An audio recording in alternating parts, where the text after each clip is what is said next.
आपका ज्योमेट्री का सिलेबस ख़त्म हो चुका है। हम करेंगे अभी ज्योमेट्री की रिवीजन, राइट। ऑब्जेक्टिव टाइप में है, बाकी तो आपको लर्न करना पड़ेगा। In general I tell you, सबसे पहले फिगर देखिए। ये आप जो भी बना रहे हैं, लाइन या रे और लाइन सेगमेंट व्हाटएवर, आप जब एक लाइन ड्रॉ करते हैं, ठीक है, तो दोनों तरफ एरो होना, इसका मतलब कोई एंड नहीं है इसका। जिसका दोनों तरफ, जिसको हम एंडलेसली एक्सटेंड करते जाते हैं ना, वो क्या होती है, लाइन।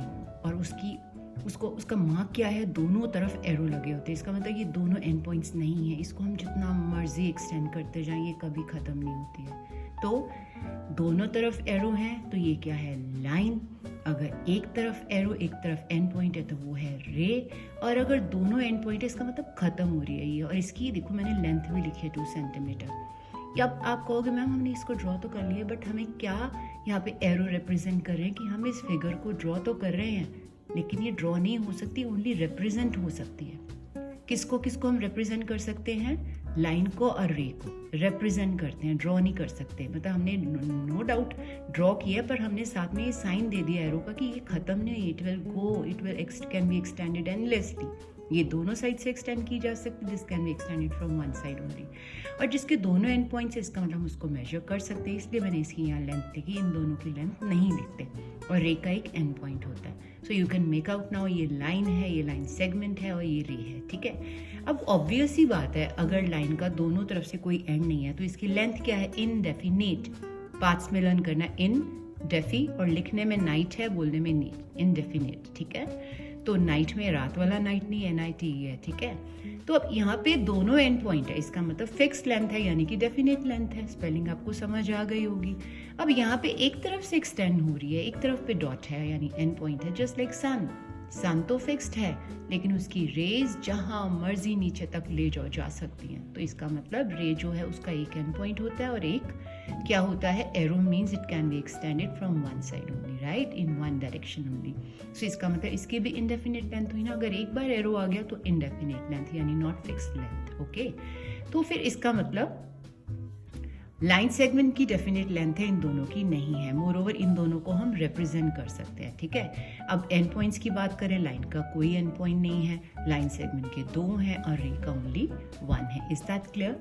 उसके बाद चिल्ड्रन थोड़ा सा एंगल का बता दूं आपको, कि जब 2 रेज मिलती हैं, यूनियन मतलब दोनों का मिलना, that is called angle.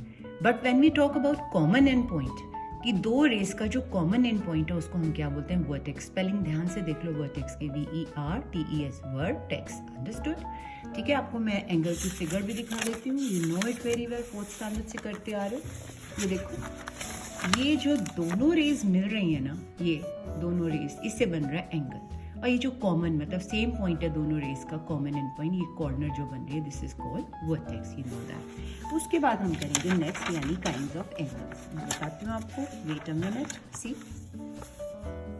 Simple सी बात है, क्योंकि आप इतना सा करना भी भूल जाते हो, क्योंकि सिलेबस काफ़ी हो जाता है, डजंट मैटर। चिल्ड्रन याद रखना, जो एंगल ना तो 0 डिग्री है, 90 डिग्री है, इसका मतलब वो एंगल जो that lies between 0 degree and 90 degree, ना 0 है ना 90, उन दोनों के बीच में रहता है, वो एक एक्यूट एंगल है। इसको अक्यूट एंगल जैसे आप हो वो नहीं है, अलग अलग मत लिख देना कि it's acute angle, acute angle, okay.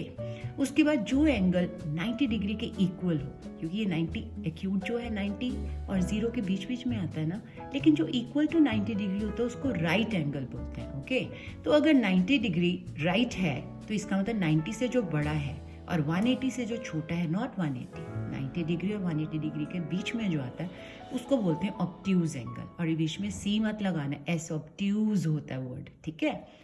उसके बाद इसका मतलब 90 अगर राइट है, 180 डिग्री क्या है, स्ट्रेट एंगल। और स्ट्रेट के स्पेलिंग लिखना नहीं भूलना, आई मीन लर्न करना। स्ट्रेट लिखने के बाद IG, जैसे नाइट में होता है IGHT, आप TH थ कर देते हो, नो, स्ट्रेट एंगल। अच्छा, अगर 180 degree equal to straight angle है, 360 डिग्री आपके कोर्स में नहीं है, तो 180 डिग्री और 360 डिग्री के बीच में जो एंगल आता है उसको हम क्या बोलते हैं, रिफ्लेक्स एंगल। ना तो वो 180 है ना वो 360 डिग्री है, ओके। अब ट्राइंगल की बात करते हैं। ट्राइंगल जो होती है क्लोज फिगर होती है, मतलब अंदर बाहर आने का कोई रास्ता नहीं होता, हम दरवाज़ा लगा लेंगे अगर ट्राइंगुलर शेप का रूम होगा तो डजेंट मैटर।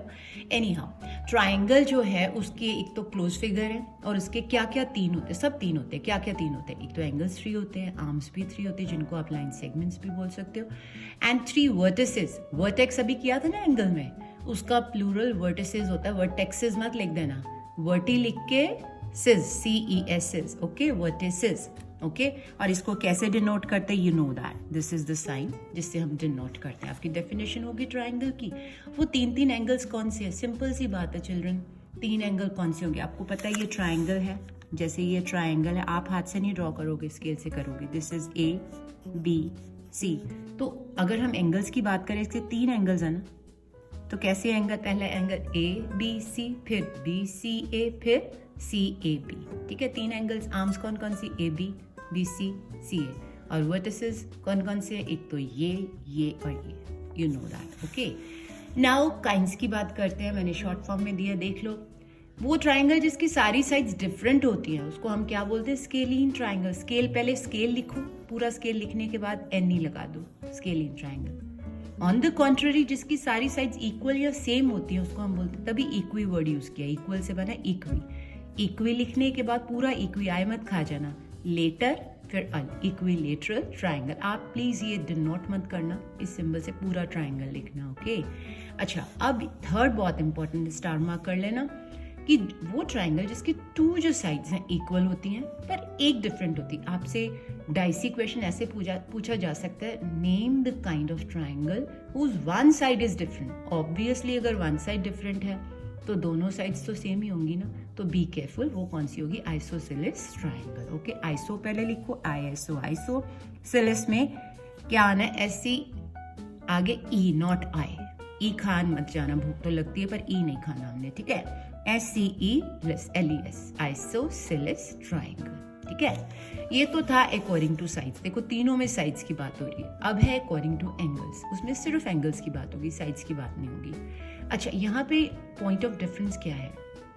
पहले तो एंगल्स की बात हो रही, दूसरी बात, वो ट्राइंगल जिसके सारे एंगल्स एक्यूट होते हैं उसको बोलते हैं एक्यूट एंगल ट्राइंगल। एक्यूट के सारे होते हैं लेकिन राइट और ऑब्ट्यूज का 1-1 क्या होता है? 1-1 कौन सा होता है? राइट एंगल में 1 राइट एंगल होगा, ऑब्ट्यूज में भी 1 ऑब्ट्यूज एंगल होगा, लेकिन एक्यूट में सारे होंगे एक्यूट। लेकिन राइट एंगल में, राइट एंगल ट्राइंगल में only 1 right, obtuse angle triangle में ओनली 1 ऑब्ट्यूज एंगल होगा। प्लीज सी मत लिखना, स्पेलिंग ध्यान से लिखना।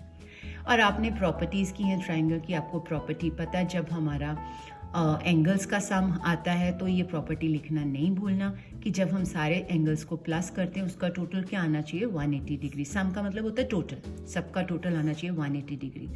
अगर 180 डिग्री नहीं आता, स्मॉलर हो या ग्रेटर हो, तो construction of triangle is not possible. तो आपको ब्लैंक की फॉर्म में आ सकता है, sum of all angles of a triangle is equal to dash. यहाँ आपको आ सकता है ट्रू फॉल्स में, sum of all angles of a triangle is equal to suppose 200 degree, तो आप फॉल्स लिख दोगे, ठीक है। उसके बाद सम ऑफ एनी 2 साइड्स, इसमें साइड्स की बात हो रही, नॉट एंगल्स की। तो ये आपने प्रॉपर्टी करी हुई है कि 2 साइड्स जो है हमेशा थर्ड साइड से ग्रेटर होती है, माइंड इट। सम मतलब टोटल, 2 साइड्स का टोटल जो है थर्ड साइड से हमेशा greater, not equal not smaller, greater होना चाहिए। ये हमारी सेकंड प्रॉपर्टी है। जब आप साइड्स वाला सम करेंगे तो ये प्रॉपर्टी में आप किस फॉर्मूला की फॉर्म में लिखते हैं, जैसे AB plus BC greater than CA, BC plus CA is greater than AB and so on, you know that, okay.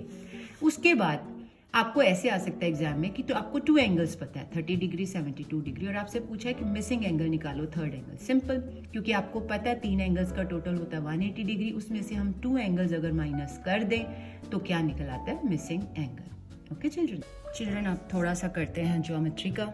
मैंने ऑलरेडी 30 डिग्री एंगल बनाया है, गड़बड़ नहीं करना, आपको ये तो पता ही है कि सबसे पहले हम सेमी सर्कल बनाते हैं, ठीक है, और उसके बाद हमारी ये 60 डिग्री की आंख है। रिमेंबर, ये 60 डिग्री की आंख है, याद रखिए। 30 डिग्री बनाना है तो हमने P को और Q को सेंटर लेके बनाना है, क्योंकि 60 का हाफ होता है 30 डिग्री। इन दोनों को लोगे सेंटर तो ये 30 डिग्री बन जाएगा, और लेबल करना नहीं भूलना। ये BC पहले लिखते हो है ना, फिर P, Q, R, और लास्ट में हम यहाँ पे A लिखते हैं, और ये तो बिल्कुल नहीं भूलना ना। देखो angle ABC is equal to 30 degree. Next मैंने बनाया 150 डिग्री का, उसके लिए पहले 60 डिग्री की arc, then 120 degree, then 180 degree. अब 150 जो है 120 से बड़ा है, 180 से छोटा है ना, तो 120 और 180 के सेंटर जो है वो क्या आ जाएगा 150 डिग्री। लेबल करना नहीं भूलना, ABCA PQRS पहले बनाया, फिर आया T, ठीक है, तो ये भी लिखना नहीं भूलना, देखो angle ABC is equal to 150 degree. उसके बाद मैंने बनाया 90 डिग्री का एंगल, क्योंकि देखो ये है 60 डिग्री की आर्क, 120 डिग्री की आर्क, तो 60 और 120 दोनों को ऐड करके उसका जब आप हाफ करते हो तो वो 90 डिग्री बनता है। इसका मतलब हमने क्यू को और आर को सेंटर लेके बनाना है, और यहाँ पे एरो का मार्क लगाना, हर जगह नहीं भूलना, और ए भी लिखना है, लेवल पूरा करना है, but don't forget this also. Therefore angle ABC is equal to 90 degree. अब ये 90 डिग्री एंगल जो है ना वो 45 डिग्री में काम आता है। कैसे, आई टेल यू। हमने यहाँ पे 90 डिग्री का एंगल बनाया, फिर डॉटेड लाइन लगाई। याद रखना जब आप डॉटेड लाइन लगाओगे ना, कि इसको टच करनी चाहिए डॉटेड लाइन, और एक सर्कल को यहाँ, क्योंकि हमने ये T पॉइंट लेना है, अब यूज करना है, क्योंकि 90 degrees half of 45 degrees half of 90 degree, तो इसका मतलब ये है 0 डिग्री, ये 60 डिग्री की आर्क, और ये हमने बनाई 90 वाली, ठीक है, लाइन, तो आई मीन रे, तो ये 90 डिग्री का है, ये हमारा है 0, तो 0 और 90 का हाफ क्या होता है 45 डिग्री। तो ये इसको मत लेना, P के साथ Q को लोगे तो वो 30 डिग्री बनेगा। तो याद रखना ये वाला पॉइंट बहुत इंपॉर्टेंट है, आपने P को और T को सेंटर लेके 2 आर्क्स ड्रॉ करनी है, तो हमारा क्या बनेगा 45 डिग्री का एंगल, और लेबल करना नहीं भूलना, स्पेशली ये लिखना नहीं भूलना। अंडरस्टूड? सो स्टूडेंट्स, रिविजन हो गई। Don't forget to give comments in my comment section. Okay, bye.